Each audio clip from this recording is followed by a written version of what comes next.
We live in a fallen world. We are at war. I don't know how it's going to work out every time I pray and every time I go to battle, but we are in a battle, and I'm here to tell you that yes, it is hard. And the minute I start to say, He's healed all my diseases, you pretend that I'm standing up here and saying it's been perfect and it's been easy and it's been 1 second. No, we're at war. He said He healed all your diseases. He didn't tell you the day, He didn't tell you the hour, but He didn't say, go quit.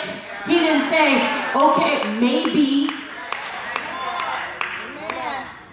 Before this time in my life, there have been plenty of battles that I have fought, and they did not go the way that I wanted, but I had a choice. I had a choice to believe that word of God or search the Bible to try to find some other word of God that says I might not do it. Guess what? That's not even in there, okay? We made that one up. So there was many, many, many moments that were very trying, and I was looking for some confirmation. I was looking, and sometimes you gotta look, and they're big, and sometimes they're small. My daughter was not getting better.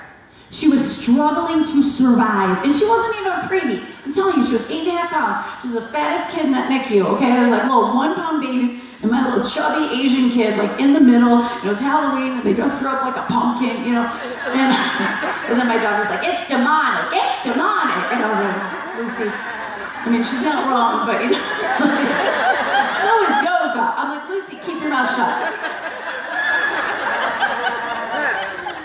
She told it to a yoga teacher on an airplane. It was awesome.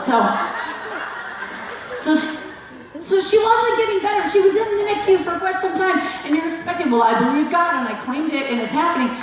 And God's like, it's happening, you know. And so she was in this glass incubator, and Ron went to do a comedy show that night, and this woman walked up to him. She was probably 7 days old, and she said, I have a word for you about your daughters. I don't know if she knew. She might have known he had daughters.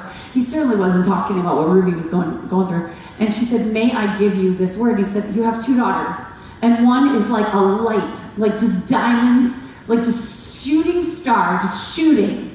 And her name is Lucy, and Lucy's name is Bringer of Light, and Lucy in the Sky with Diamonds. But anyway, so she said, your daughter is like a shooting star, and she is light, and she's ministering. But you have another daughter who's going to be ministering with you. But right now, and this woman said it, she is in a box, and she's going to burst out of the box and show the world what God can do.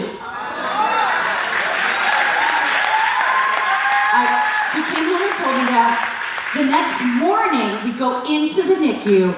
During the night, something supernatural happened to her lungs. They took her out of the incubator, and she had been burst out of the box. Step 1 for the home team. You gotta look, you gotta look, you gotta look. Secondarily, they were about to do heart surgery or considering heart surgery, I don't remember, but something happened where the Lord supernaturally healed her heart. There was no heart surgery. Take 2 for the home team, okay? You gotta look, you gotta see it, you gotta grab it, you gotta grab onto where is God, what is He doing? Don't look at what He's not doing, look at what He is doing. I did have my ugly cries. I did have my moments on the floor. You know, those are like, God, and then you look under your bed and you're like, oh, M&M's. And so, I'm like an old sweater you've been looking for. And